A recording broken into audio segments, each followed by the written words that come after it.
Pues muy buenos días a todos, como os decía. Si os parece, vamos a ir comenzando.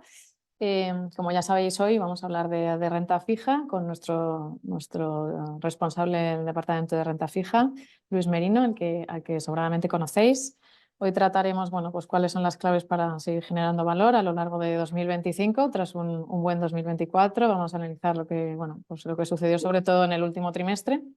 Y disculpad, no sé si me escucháis bien. ¿Se me escucha bien?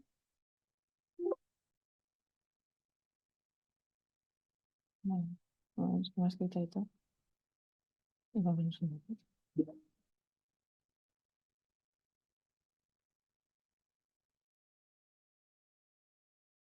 ¿Ahora se me escucha bien? ¿Se me escucha? Vale, me dicen que ya. Vale, disculpad que había un problema con el audio. Os decía que muchísimas gracias por estar aquí hoy con nosotros, que como ya sabéis, bueno, pues nos va a acompañar Luis Merino, que es nuestro responsable especialista en renta fija.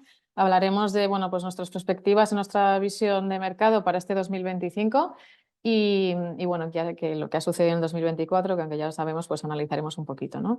Que como ya os adelanto, pues fue un muy buen año para nuestros fondos de inversión.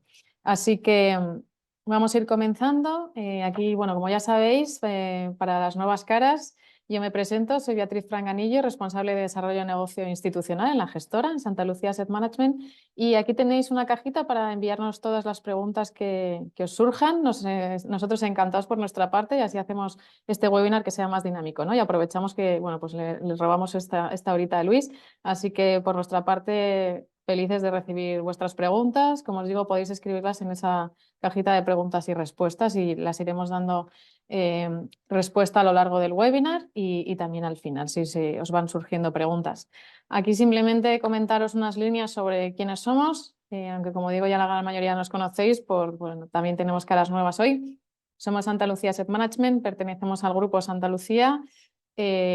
Por supuesto, somos una compañía de capital privado independiente de entidades financieras, bueno, pues más que consolidado, con más de 100 años de historia.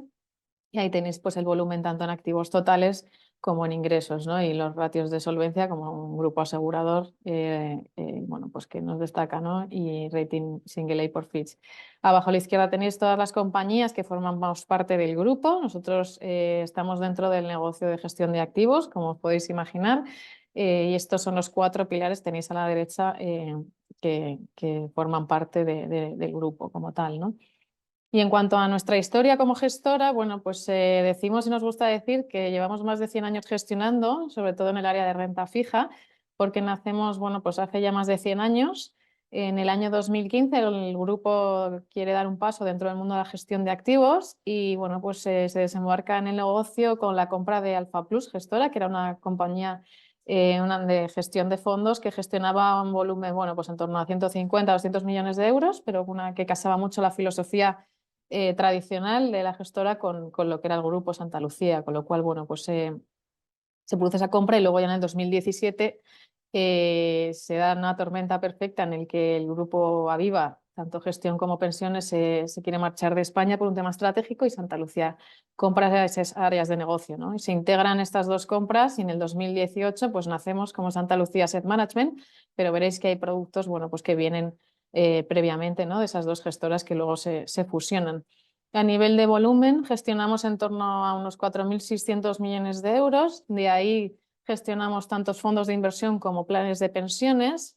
Los planes de pensiones es un mandato que tenemos de la parte de la aseguradora de pensiones en el grupo de vida y pensiones. Y bueno, pues en la gran mayoría de los casos, pues muchos son espejo de la gestión de los fondos, ¿no? Y en cuanto a tipos de activo por fondos de inversión, que están en torno a unos 1.300 millones de euros, pues ahí veis, ¿no? Gran parte tanto en renta fija como en renta variable y luego tenemos una gama de selección de fondos de terceros que se encarga nuestro equipo de selección con fondos mixtos y de retorno absoluto, ¿no? Y fondos pues donde nosotros no llegamos en directo, como puede ser renta variable emergente o renta fija emergente, lo hacemos a través de especialistas. Ahí veis los datos, somos 40 empleados en la gestora y bueno, pues sumamos una media de 20 años de experiencia, ¿no? En cuanto al equipo de gestión, pues hoy, como os decía, estará Luis con nosotros. Luis es responsable del equipo, se incorpora en el año 2019 para darle más dinamismo a las carteras. Luis es especialista en mercados de renta fija, aunque también ahora es responsable del área de mixtos y fondos de fondos. Veis ahí, bueno, pues que tiene un amplio currículum y una gran formación y, bueno, pues más de 30 años de experiencia, ¿no? Yo creo que eso lo dice todo. Gestionaba, bueno, era director del área de renta fija en CaixaBank Asset Management, ¿no? Y luego el equipo lo forman también Iñaki y Diez y Carlos Cuya, que también venían del equipo de Aviva previo, con lo cual, bueno, pues se mantiene esa consistencia en el equipo de gestión en los productos. Y Luis, como os digo, pues viene para dar más dinamismo a las carteras, porque también por momento de mercado, pues antes eran productos un poco más de buy and hold, si me permitís la expresión.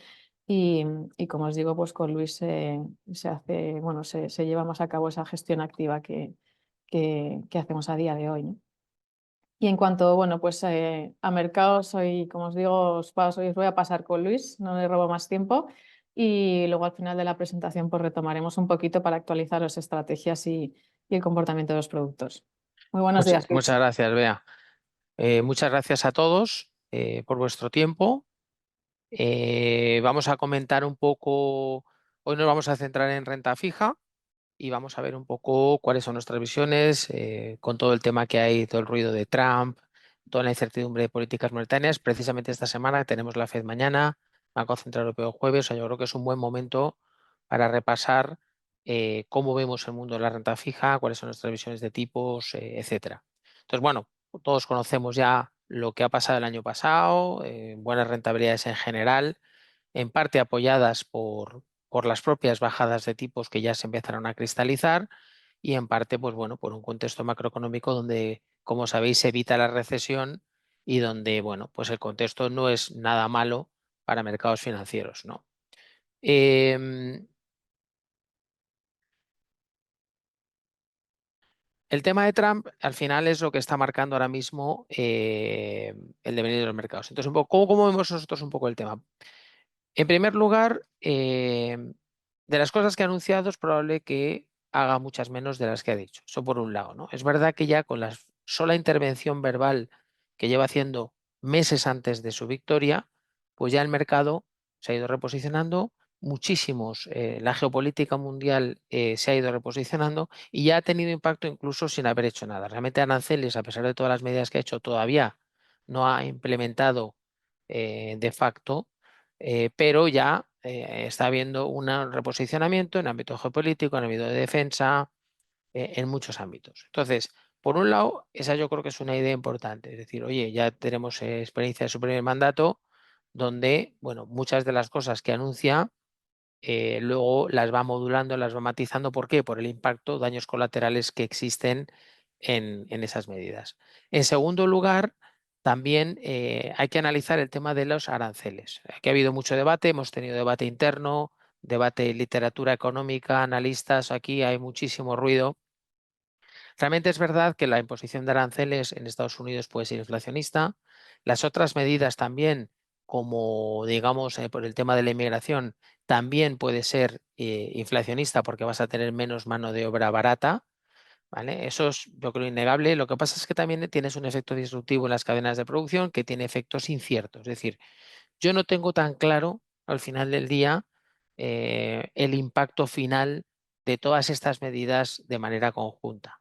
Es verdad que neto, bajadas de impuestos para corporates y para altas rentas, establecimiento de aranceles, guerras comerciales y el tema de deportaciones, en general sí pudiéramos pensar que es algo inflacionista en Estados Unidos. Lo que pasa es que al final esto suma cero. Nosotros, nuestro principal mercado es Europa y para Europa pudiera ser deflacionista porque vas a tener problemas para exportar.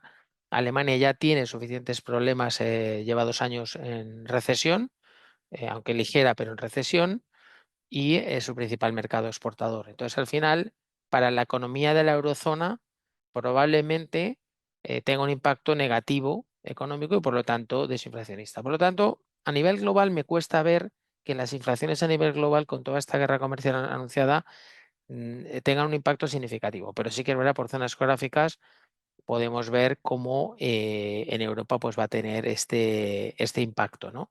deflacionista, que en principio serían buenas noticias para que el Banco Central Europeo pueda continuar con sus bajadas. Pero realmente aquí hay mucho ruido y vamos a tener ruido todo este año.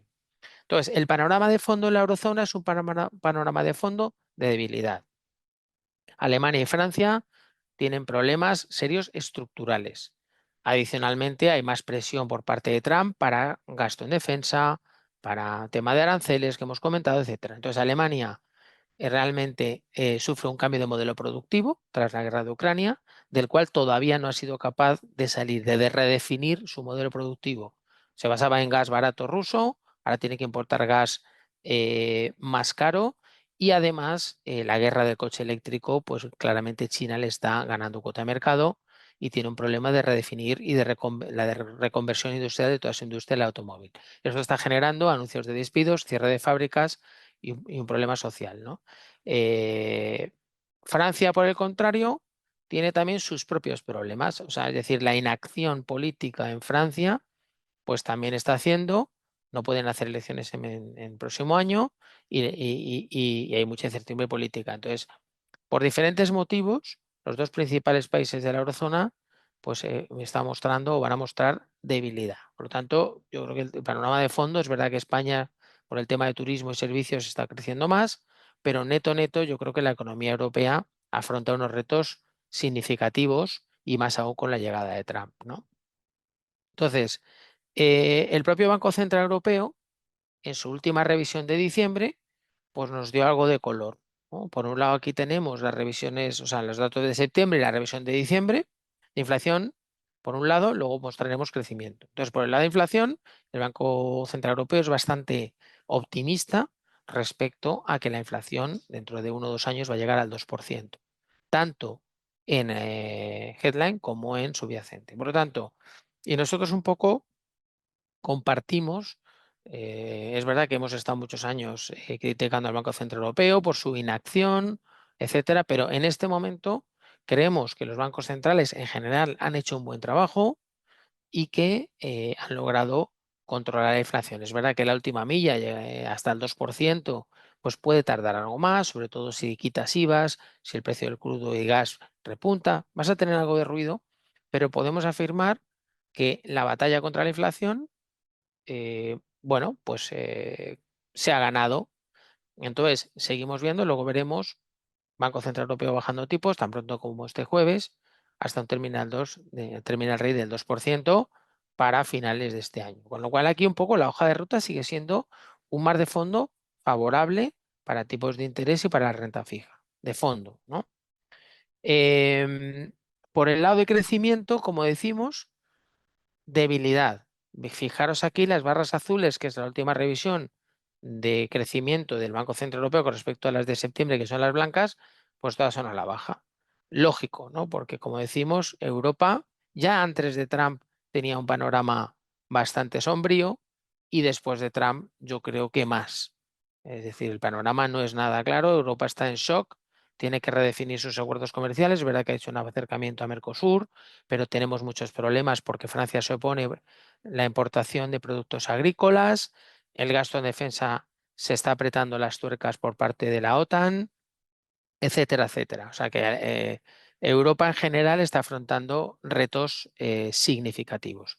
La competitividad de la industria alemana está desplomándose desde la guerra de Ucrania. Es la línea negra, se ve claramente, como la principal locomotora de Europa está arrastrando a toda la eurozona por su importancia, por lo que hemos dicho. Modelo productivo obsoleto que se tiene que reinventar y al final esto es lo que ha provocado las elecciones. ¿Por qué ha habido elecciones en Alemania? Pues porque se ha querido levantar el techo de deuda que tienen por constitución de 0,30 de déficit. Y realmente el gobierno vigente, o sea, vigente, socialistas, con el pacto con verdes y demás, quería levantar esa disciplina histórica que Alemania ha tenido respecto a déficit y deuda. ¿Qué ocurre? Que el ministro de Economía de la CDU se ha opuesto. Y eso ha sido el principal motivo por el cual vamos a elecciones ahora en febrero. ¿La duda cuál es? Si Alemania va a levantar esa restricción de inversión necesaria en su economía, en infraestructuras, etcétera, etcétera, levantando el techo de deuda que tiene. Eso es para mí ahora mismo uno de los principales incertidumbres que hasta marzo no vamos a saber en función de la victoria electoral y que puede suponer un cambio, un game changer, un cambio de paradigma en Alemania respecto a lo que hemos visto en los últimos años. Y es evidente que necesita alguna reforma, ¿no? Y en general esto es un poco el panorama de fondo donde nos encontramos en Europa, ¿no? Entonces Trump, como sabéis, pues bueno, irrumpe. Nadie esperaba, yo creo, una victoria tan clara en las diferentes cámaras y con tanto nivel de poder en diferentes ámbitos. Y bueno, pues hemos visto dólar fuerte, porque al final, hombre, el tema de tarifas, al final mejora exportación a Estados Unidos, elimina o reduciría importaciones y fortalece el dólar. Y otra serie de impactos que estamos viendo en buen comportamiento de bolsa americana, etcétera, etcétera. Entonces, estas tendencias, bueno, con idas y venidas, yo creo que de fondo eh, pueden permanecer durante este año. Y otra de las consecuencias de la victoria de Trump es que las expectativas de inflación en el largo plazo se están incrementando. Aquí estamos pintando el Brent y estamos pintando el inflation swap de 5 años dentro de 5 en la eurozona, que es la línea negra, y luego en la línea verde tenemos el break-even a 10 años y el swap de inflación de 5 dentro de 5 en Estados Unidos. Y vemos un repunte tras la victoria de Trump, ese último movimiento al alza. Nada dramático, porque si miramos la evolución un poco en los últimos años, pues ha recuperado zonas del 2 y pico por ciento, o sea, nada dramático. Lo que sí que es verdad es que ha habido un repunte, expectativas de inflación. En la eurozona, retos, pues bueno, por el lado negativo tenemos la presión potencial de costes de energía. Las sanciones a Rusia sabéis que se acrecentaron con el crudo, porque seguíamos comprándole crudo a Rusia, gas y demás, se ha ido restringiendo, con lo cual por el lado de oferta vamos a tener menos oferta por el lado de la energía, y esto podría ser inflacionista, pero como contraprestación tenemos un mercado laboral menos tenso y por lo tanto es previsible que las revisiones salariales que hemos tenido de 4,5% en los últimos años para compensar la subida de la inflación tras la guerra de Ucrania, es previsible que se moderen. Por lo tanto, tenemos por ese lado, por el lado de inflación, tenemos potenciales malas noticias por el lado de energía, pero potenciales buenas noticias por el lado de salarios. Por lo tanto, neto, neto, podemos ver una inflación que más o menos siga en zonas moderadamente controladas, aunque sea ligeramente por encima del 2%. Estados Unidos, más sensibilidad al precio del petróleo. Aquí hay diferentes estimaciones de 90 barril, 90, 100, 70. ¿Veis? Que el escenario central en la zona de 90 o por debajo de 90, bueno, pues dejaría inflaciones en la zona del 3% en Estados Unidos. Con todo esto, los bancos centrales han comenzado a bajar tipos de interés. Tenemos como tres grupos aquí. Reino Unido, Noruega y Estados Unidos son un poco como los más rezagados, donde veníamos de 5 y están en la zona de 4, les cuesta más por diferentes motivos, ¿no? En Reino Unido es menos justificado porque la economía es mucho más débil que en Estados Unidos. Y en Estados Unidos, pues también esa incertidumbre, yo creo, de Trump, pues ha hecho a Powell ser un poquito más prudente. De hecho, esperamos que mantenga ahora esta semana los tipos de interés a la espera de precisamente ver el impacto de estas medidas de Trump en la economía, ver un poco qué impacto va teniendo. Yo creo que ahí Trump, o sea, Powell va a ser prudente. Sin embargo, luego tenemos otros bancos centrales, Canadá, Banco Central Europeo, Suecia, que sí que han iniciado ya un proceso hacia la zona de zonas del 3% y que pensamos en el Banco Central Europeo que va a continuar. Y luego tenemos en la parte baja Japón, que ha convergido con Suiza, última subida la semana pasada, y bancos como más avanzados. Y China vemos también en ese grupo donde tiene margen para bajar tipos dada la deflación que tiene por su mercado inmobiliario. Con lo cual aquí tenemos diferentes ritmos de bancos centrales, pero todos en la dirección correcta todavía este año 2025 con bajadas de tipos. Los balances de los principales bancos centrales se empiezan a normalizar, se empiezan a reducir el tamaño y aquí tenemos un poco cuantificado 800 billones, lo que los 4 principales bancos centrales van a reducir el tamaño de sus balances. Si ya nos movemos a expectativas de tipos, hemos visto bastante volatilidad durante el año pasado, ¿no? Aquí estamos pintando solamente un periodo breve, pero si tiramos, por ejemplo, las bajadas cotizadas en Estados Unidos, veníamos de muchas más. Entonces, aquí estamos en una. Es verdad que recientemente se ha ido a 2, que 2 nos parece razonable. 2 bajadas, a pesar de la fortaleza y de los temas inflacionistas que decíamos, nos parece razonable 2 bajadas. Es verdad que aquí hemos pintado con una, pero recientemente con el movimiento de ayer, antes de ayer, se ha ido a 2. En la zona euro, la verdad es que no ha cambiado tanto las expectativas. Estamos moviéndonos en zonas de 4 bajadas para el 2025 desde hace tiempo. Entonces, en general, ahora mismo coincidimos con las expectativas del mercado, especialmente en la zona euro, de 4 bajadas durante 25, con lo cual tampoco tenemos un posicionamiento especialmente agresivo de manera estructural en la duración de las carteras. De manera táctica sí que vamos a seguir jugando, sobreponderar, infraponderar en duración, aprovechando toda la volatilidad que está habiendo y que siga habiendo y que nos da margen para esta gestión activa, pero de fondo, en líneas generales, especialmente en la eurozona, que es nuestro principal mercado, compartimos, desde hace mucho tiempo no pasaba, las expectativas del mercado. En Estados Unidos, como digo, mucha incertidumbre, no tenemos posición ahora mismo. Hemos tenido posiciones tácticas en la curva americana en los últimos años, pero actualmente preferimos ser prudentes. Toda la incertidumbre que hay respecto a estas políticas de Trump nos hace ser prudentes en lo que es curva americana. Con lo cual, terminal rates 2% en la eurozona, bajadas de cuarto de punto empezando el jueves, alguna pausa durante el año. En Estados Unidos, más pausas que bajadas. Ese es un poco el resumen. Podríamos llegar a un 3,75 en la zona del 3,75 de la Fed a finales de año. Y en Estados Unidos, uno de los temas más cuestionados o de más reto que supone a los mercados es el nivel de deuda creciente que Trump va a generar en la economía. Porque de momento va a bajar impuestos, que eso es inmediato. Y lo que está por ver es todas las medidas que está tomando. O sea, Trump tiene una teoría que es, ya veremos si se cumple, esto es como un poco las teorías, es, oye, bajo impuestos a familias y a corporates en Estados Unidos, incremento demanda, ¿vale? Y con esa demanda compenso em, el impacto de los aranceles, porque al final el impacto de los aranceles es inflacionista en Estados Unidos y se supone que va a generar menor demanda. Entonces, un poco la teoría es esa. Yo tengo ahí ciertas dudas de si esa teoría se va a cumplir por lo disruptivo que son las medidas arancelarias. Pero lo que está claro, o lo que parece bastante evidente, es que los niveles de deuda en Estados Unidos, a pesar de que ha dejado de pagar pues, el tema de Organización Mundial de la Salud y otros organismos, pero la tendencia va a seguir siendo de más deuda pública en Estados Unidos. Por lo tanto, ahí estamos un poquito más cautos. Hay gente que pregunta, oye, ¿podemos ver un 5% este año en Estados Unidos?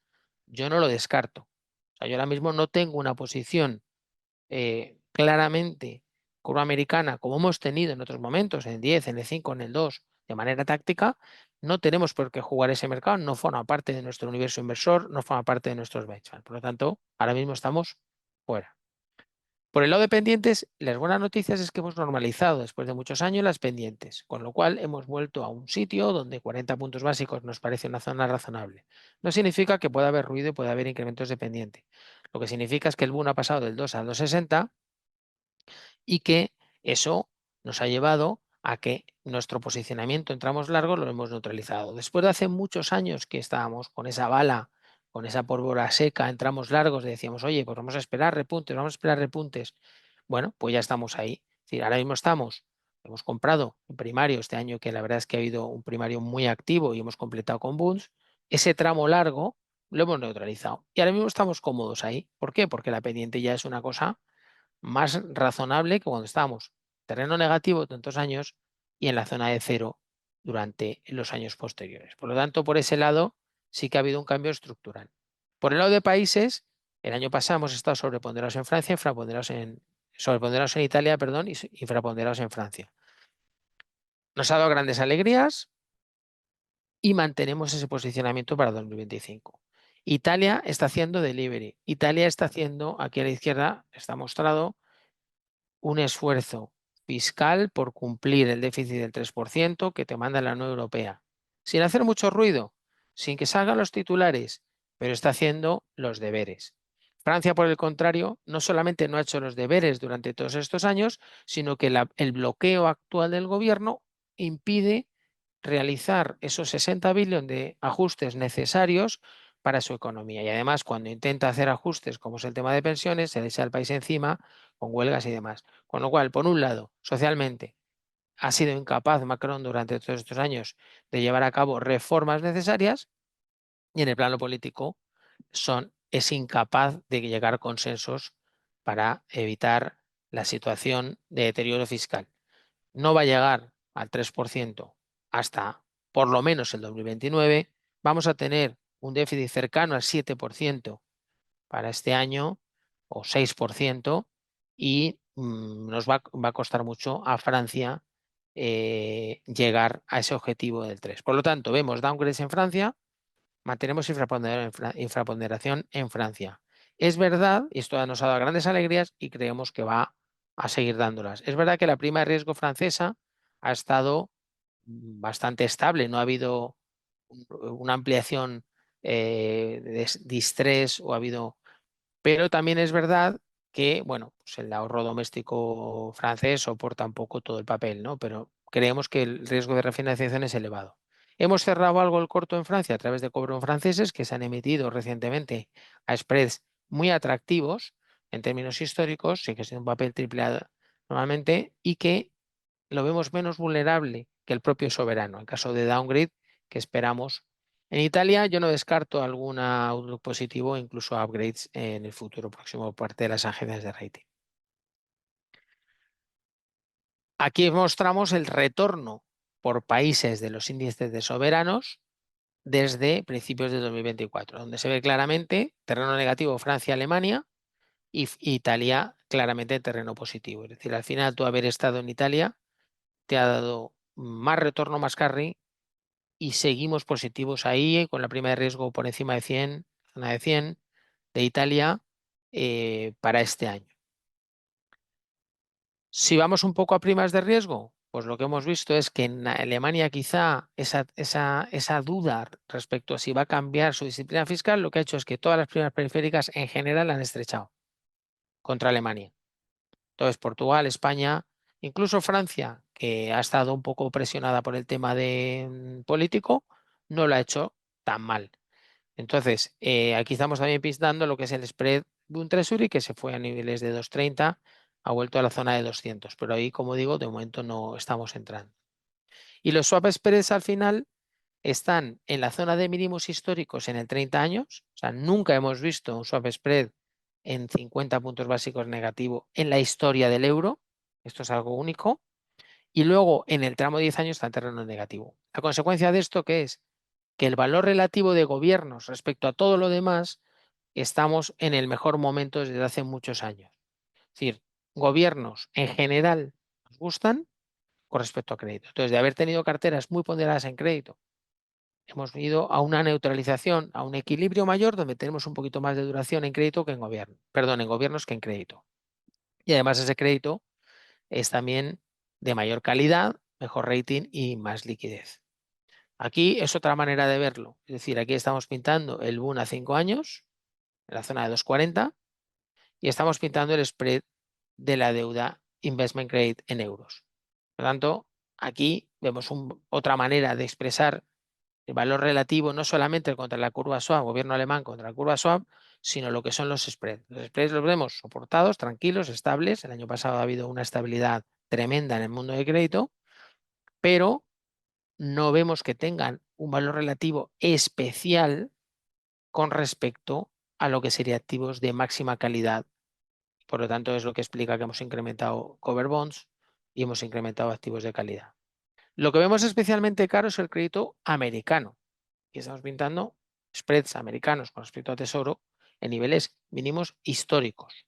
Entonces aquí sí que realmente lo vemos muy estresado por el lado de caro. En la zona euro está en la zona estrecha, ha corrido bastante, pero bueno, no estamos hablando de mínimos históricos como es en el caso de Estados Unidos.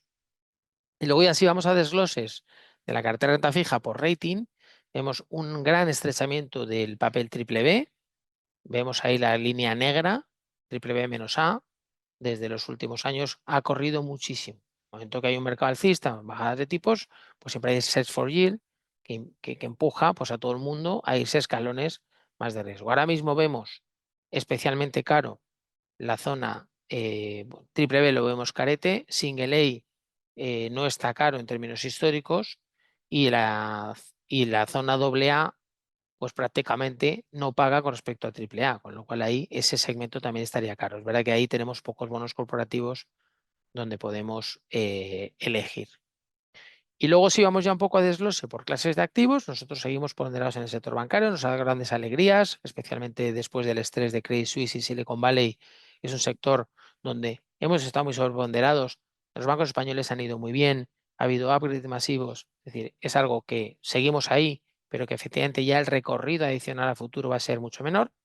Y la deuda subordinada, pues bueno, también ha estrechado bastante, pero seguimos siendo selectivos en nombres concretos en Tier 2 versus Senior. Y luego, por la parte de High Yield, lo que vemos es que en este gráfico pintamos en la línea negra el spread High Yield contra Investment Grade en términos históricos en los últimos 10 años y lo comparamos con el tipo Swap 5 años como un proxy del libre de riesgo, podríamos decir.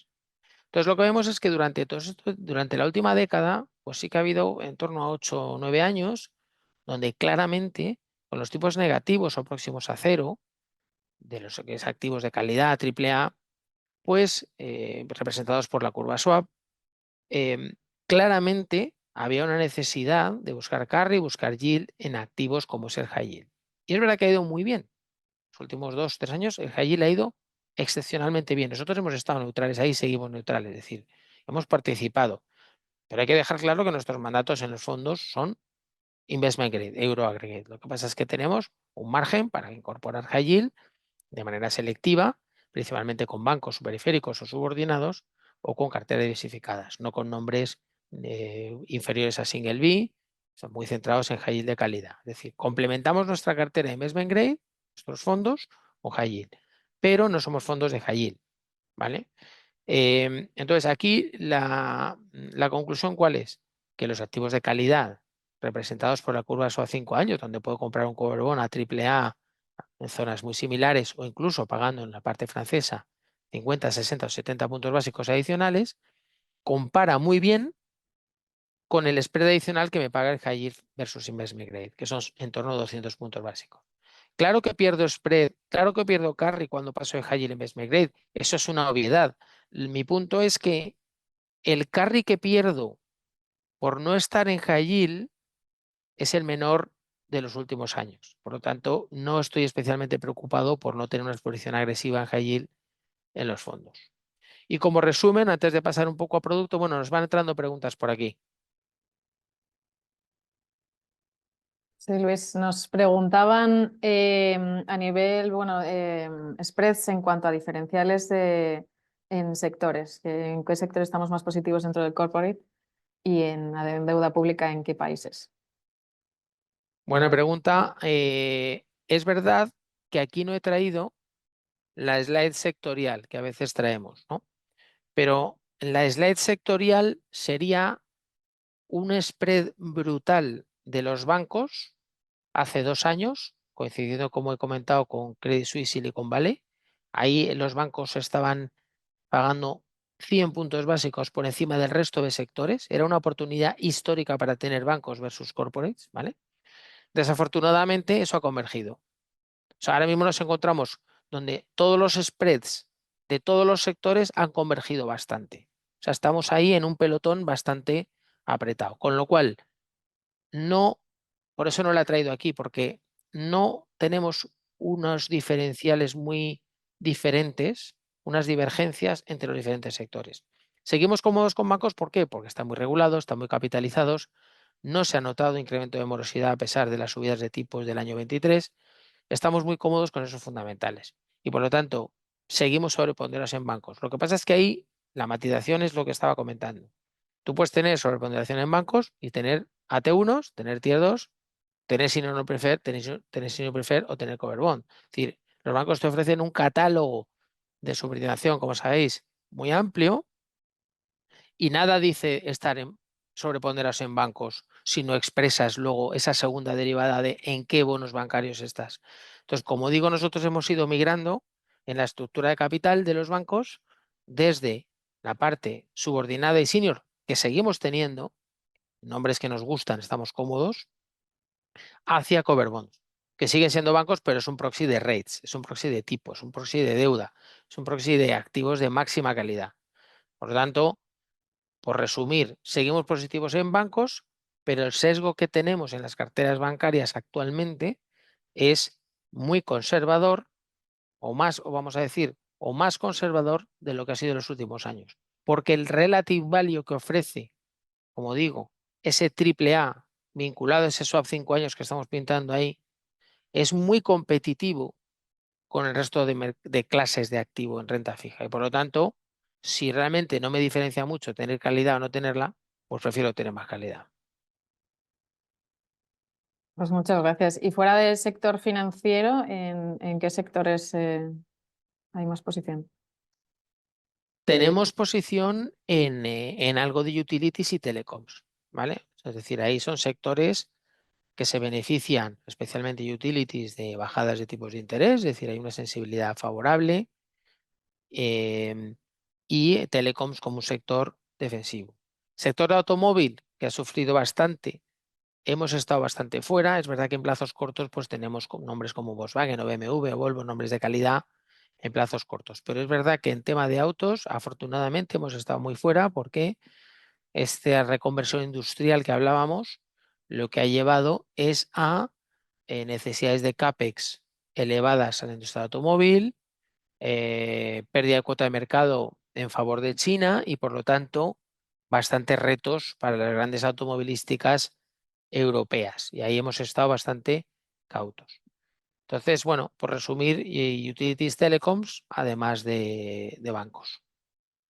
Pues muchas gracias, Luis. Y por último nos dicen cómo puede afectar la desregularización bancaria por parte de Trump. Es buena pregunta porque aquí estamos en el día de la marmota. Estamos en, ¿no? Es decir, la crisis de Silicon Valley Bank fue provocada por dos motivos. Uno, desregulación bancaria, y dos, subidas de tipos brutales, año 22, 4 puntos porcentuales, ¿no? Muy de golpe y muy intensos. Y un banco donde tenía un mismatch brutal entre activos y pasivos. Tenía el ALM totalmente descuajeringado y eso provocó la crisis de Silicon Valley. Pero no hay que olvidar el origen.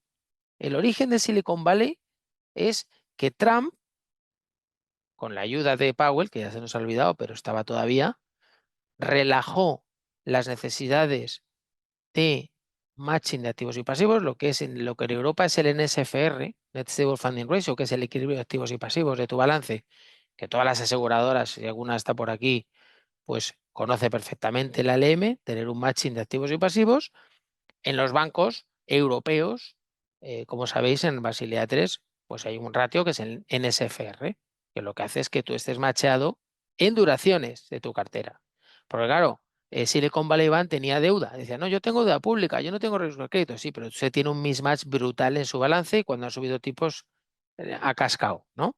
Entonces, conclusión, volvemos otra vez a desregular o anunciar una desregulación de los bancos americanos, donde los bancos europeos grandes están nerviosos porque están compitiendo en desigualdad de condiciones con los bancos grandes, bancos de inversión americanos, donde toda la regulación ESG que se ha desplegado en Europa, pues los bancos americanos se están cayendo y los bancos europeos están nerviosos porque dicen, oye, me va a consumir capital determinados préstamos, me van a meter muchísima regulación, ya se está anunciando que Francia va también a proponer y Alemania desregular, dar un paso atrás en la parte ESG, pero realmente es una competencia a nivel global, entre comillas, desleal el hecho de que los grandes bancos americanos no vayan a desplegar el Basilea 3 en su pleno despliegue, pues con todas las medidas de capital, etcétera, y por lo tanto hay una relajación. Entonces, para el equity bancario es bueno, para los bancos europeos no es tan bueno del lado de una competencia del lado de para el P&L, o sea, estamos hablando un poco del lado de la rentabilidad. Del lado de los bonos no me preocupa.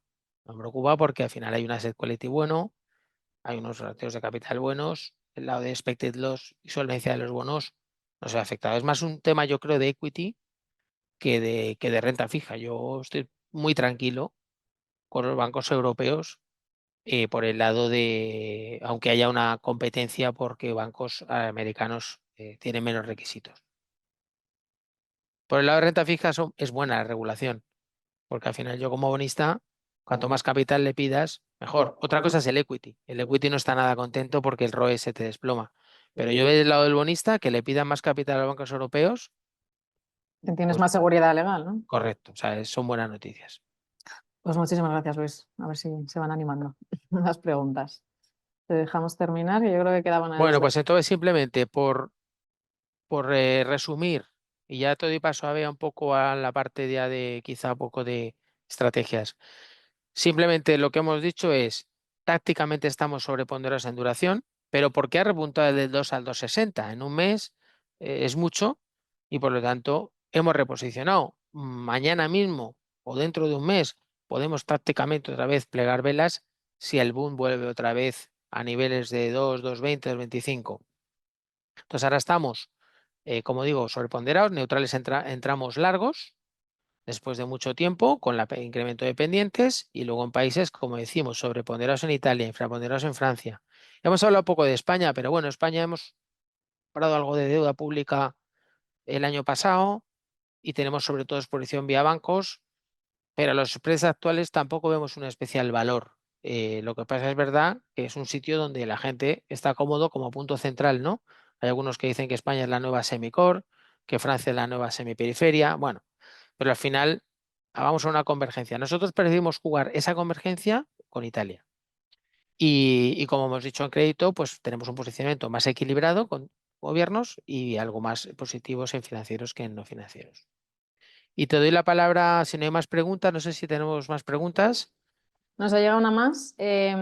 ¿Cuál crees que va a ser el impacto en mercados financieros de todos los vencimientos de fondos de renta fija vencimiento que se han vendido estos años y que este año vencen cerca de 30.000 millones? Buena pregunta. La verdad es que está viendo buenas preguntas, ¿eh? Preguntas de calidad. El mercado de crédito es verdad que se ha visto retroalimentado por todo el portfolio trading que viene de todos estos fondos objetivo de rentabilidad que se han creado en los últimos años como consecuencia de un contexto de tipos más altos. Técnicamente ha sido un soporte brutal al mercado de crédito. De cara a futuro, es decir, de cara hasta 2025 y el año que viene, vemos que ese driver técnico de demanda extra de crédito se va a ver reducido, se va a ver mitigado. ¿Por qué? Porque hemos tenido un año 24 y 23, parte del 23 y 24, con cestas de bonos corporativos que eran compradores forzados de papel. Todo lo que salía en el plazo que casara con especialmente cortos plazos intermedios, con esos mandatos de buy and hold, objetivo de rentabilidad, eran compradores forzados.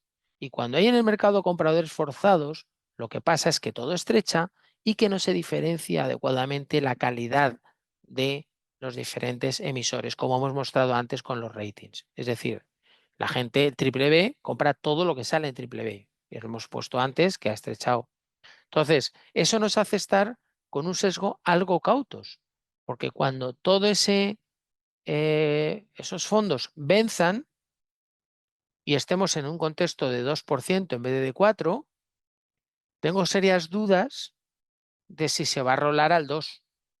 Yo particularmente algo se rolará, pero ya creo que ese producto tendrá menos interés y se sacarán otros productos de cualquier tipo, pero no ya un buy and hold puro y duro al 2 en vez de al 4. Son 2 puntos que pierdes de carry en las renovaciones de estos productos en años venideros. Por lo tanto, técnicamente va a desaparecer, o sea, no va a desaparecer, se va a reducir esa demanda extra que había de cestas de fondos de compradores forzados. Y por lo tanto, eso también explica o soporta nuestra idea de que a futuro prefiero estar en cosas de calidad si me paga casi lo mismo, porque cuando luego ya, cuando pase el crédito amplíe, pues ya habrá momentos mejores de entrada en crédito más agresivo. Genial, pues muchísimas gracias, Luis. Yo creo que ha estado muy completo y lo dicho, si os surge alguna pregunta más, nos las podéis ir haciendo antes de finalizar o si os surge a posteriori, pues nos las podéis mandar. Así que ahora, bueno, pues damos un repaso a las estrategias y cómo ha sido su evolución en el último año. Aquí tenéis las estrategias que gestiona el equipo. Las dos de la izquierda son gestión activa, las dos de la derecha son fondos de renta fija a vencimiento, de los que hablaba Luis ahora hace poco. La diferencia de nuestros fondos de renta fija a vencimiento con la competencia en general, ¿no? Que como sabéis han lanzado masivamente este tipo de productos, que los nuestros única y exclusivamente invierten en deuda pública italiana, con lo cual, bueno, pues es muy sencillo conocer la cartera del producto, no nos vamos a llevar sustos, es, digamos, la parte más estable de esas carteras. Y también, bueno, por los que estáis aquí sabéis lo que es comprar para un cliente en directo deuda pública italiana, ¿no? Que es muy complicado. Así que, bueno, pues tenéis esos fondos que únicamente es deuda pública italiana con unas comisiones muy competitivas. Ahí veis los tipos de duración y las tires que están ofreciendo ahora, en torno al 2,4 y 2,80. Los vencimientos que son en abril del 26 y octubre del 28.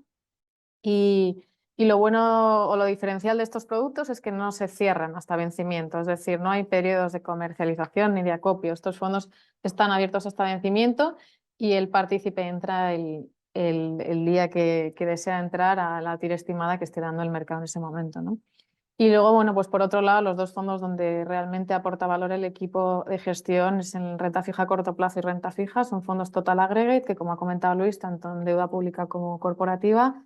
De hecho, pues yo creo que no me equivoco si digo que estamos casi en máximos de posición en deuda pública, ¿no? Antes teníamos mucho más exposición a corporates, pero también venimos de años mucho más complicados, ¿no? En los que la deuda pública no nos pagaba y teníamos que, bueno, pues buscar esas rentabilidades en otro tipo de productos, con lo cual es gestión activa.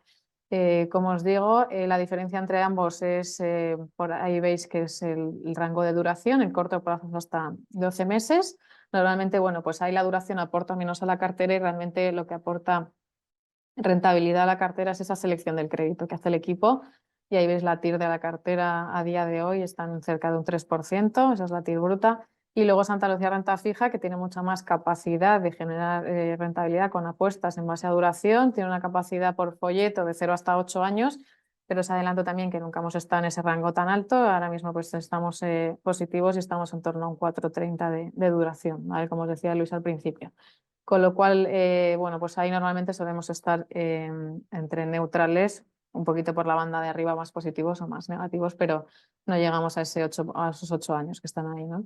Y ahí veis que las tires, pues bueno, este año ya empieza a pagar más el tener más duración en cartera, que es lo que hemos venido contando el año pasado y que, bueno, pues costaba ver a los inversores porque estaba pagando más la parte de más de corto plazo que duración, ¿no? Y bueno, pues ahí veis el rango de divisa, como mucho pueden tener un 5% en divisa. Estos fondos no juegan divisa. El equipo, su cometido es seleccionar el crédito y son créditos en euros. Bueno, pueden tener algo que, como veis ahí, hasta un 5% en folleto, pero es simplemente, sobre todo, pues si se hacen apuestas en futuros, pues se tiene por las garantías, pero básicamente no se tiene riesgo de divisa en mi investment grade, ambos dos. Volatilidades pues muy controladas y un volumen en torno a 200 millones, que yo creo que es un volumen que estos años ha ayudado, ¿no? a optimizar esas rentabilidades y poder, bueno, pues diferenciarnos y acudir a emisiones que fondos gigantes, que como sabéis hay en mercado, pues prácticamente no pueden, ¿no? Tienen que ir a comprar forzosa, como decía Luis. Fondos con una historia muy amplia de 2010, estos fondos venían bueno, ya se gestionaban en Aviva, aunque evidentemente pues ha habido cambios en la política de gestión y en el equipo, como os decía, y fondos que son entre 4 y 5 estrellas Morningstar. Y luego el equipo, que no os lo mencionaba antes, también tiene la single A por Citywire, ¿no? Ahí veis los índices que componen, los benchmark que componen cada uno de los fondos. Y bueno, como veis ahí, la parte de high yield que comentaba antes Luis, pues por folleto, o sea, por benchmark tenemos en torno a un 3% en corto plazo y un 5% máximo en renta fija, ¿vale? Pero como os digo, como decía Luis antes, no seleccionamos como tal el high yield en sí, sino que pues, si estamos positivos en high yield, pues nos subimos a ese tipo de activo, pues vía ETF o demás, pero no hacemos selección como tal de high yield, ni vais a encontrar emisores de high yield en cartera. Y luego, bueno, pues comentaros un poquito cuál ha sido la evolución. Aquí os pasaremos la presentación que me estáis preguntando, os pasaremos la presentación y la grabación de hoy. Yo creo que es muy importante, ¿no? Aquí veis, bueno, pues el máximo drawdown del fondo. que estuvo en 2020, que es donde yo creo que todos se nos van los ojos, pues en marzo de 2020 el fondo cayó algo menos de un 2%, en torno al 1,8%, y 2022, que como sabéis fue el peor año de la historia de la renta fija, pues cayó en torno a un 2%, con lo cual, bueno, pues yo creo que estos años el equipo ha tenido un estrés importante, que ha sucedido muchas cosas en el mercado y bueno, pues han sabido jugar con ellas, ¿no? Aquí tenéis a la izquierda el gráfico de rentabilidad-riesgo. Como veis, el punto azul somos nosotros y ahí tenéis el grueso de la categoría y frente al índice de referencia, pues estamos en el cuartil bueno, ¿no? En el que es más rentable y menos volátil. Y luego a la derecha pues son los cuartiles frente al índice de referencia y la categoría, ¿no? Como veis ahí, pues casi siempre primer cuartil y estos somos el punto azul, como os digo. Y bueno, pues aquí comentaros que el año, perdonad, este es de renta fija, perdonaros, el año 2022 y 2000... Ay, perdona, es que no lo veo con la cámara. Y aquí, bueno, pues comentaros un poco la evolución, que como os decía, desde el 2019, que es cuando está el equipo al completo, hasta finales de, bueno, tenéis ahí incluidos unos días de 2025, pero prácticamente hasta finales de 2024, ¿no? Ahí tenéis todos los fondos de la categoría, que tenéis, bueno, fondos, los FIAM antiguos, que, bueno, pues prácticamente son esas líneas rectas que veis ahí, y luego, pues cortos plazos, ¿no? Aquí, sobre todo, también decir que el equipo no ha tenido en cartera lo que no había que tener estos años, ¿no? Pues como, por ejemplo, pues emisiones cuando pasó de Rusia, China, Credit Suisse y demás, ¿no? No ha pillado nada de eso en cartera y eso también pues ha contribuido a que las rentabilidades y frente al peer group, como veis ahí, pues sea positivo, ¿no? Frente tanto a gestoras nacionales como internacionales. Y aquí, como os decía, bueno, pues tenéis las rentabilidades mensuales y anuales. El año pasado, deciros que estuvimos por encima del 4% y bueno, pues recalcar ese 2022 que acabó en torno a un 85 en negativo, que bueno, pues ampliamente se ha, se ha ganado, ¿no? Y luego, bueno, pues bueno, estas son las clases, que ahí tenéis toda la información y en renta fija, pues comentaros también la evolución, ¿no? Esto es un fondo de 5 estrellas que, bueno, pues ha saltado el año pasado, ya empezó a saltar en todos los radares de los selectores y prácticamente es porque, bueno, pues como veis ahí, tanto year to date 2024, 2023, 2022, bueno, pues hemos estado en primer cuartil de la categoría y bueno, pues os explicamos ahora por qué fue, ¿no? Realmente aquí se ve muy bien en este gráfico. En el año 2020 y 2021 estábamos más cautos en duración, no teníamos tanto el pie en el acelerador, sino más en el freno. Eso pagó y pagó a muchos fondos que veis ahí, pero luego, bueno, pues cuando vino el escenario de subidas de tipos de interés de golpe, pues todos esos fondos sufrieron muchísimo y bueno, pues ahí nosotros... bueno, pues salimos prácticamente en el top 10, ¿no? Entonces eso, bueno, pues nos ha pagado y de ahí, bueno, pues que veáis que en el año 2021 y 2022 nos quedamos un poquito por detrás, pero por eso fue básicamente, ¿no? Por esa visión del equipo que sabían o adelantaban un poco lo que podría pasar en mercado, pero sí que, bueno, pues tomaron esa decisión antes, evidentemente nunca se puede acertar en tiempo y forma, ¿no? Pero sí que tenían esa visión de que eso podía suceder en mercado y así fue, ¿no? Aquí tenéis también las rentabilidades mensuales frente a índices de referencia y bueno, recalcar que en 2022 también fue una gestión muy consistente. El fondo cayó un 8%, bueno, pues frente a fondos de esta categoría que tuvieron caídas por encima del 10 y el 15%. Así que bueno, pues aquí tenéis toda la información, os la mandaremos. No sé si hay alguna pregunta al respecto. Si no, bueno, pues como os digo, nos lo podéis enviar y os la contestamos encantados. Así que, como no hay más preguntas, Luis, si te parece, vamos a finalizar el webinar de hoy. Agradecerte haber estado aquí con nosotros y agradecer también a todos los Pues asistentes muchas gracias. que Muchas nos gracias hayan. a Divia y a todos los que os habéis conectado por vuestro tiempo. Muchas gracias a todos. Que tengáis buen día.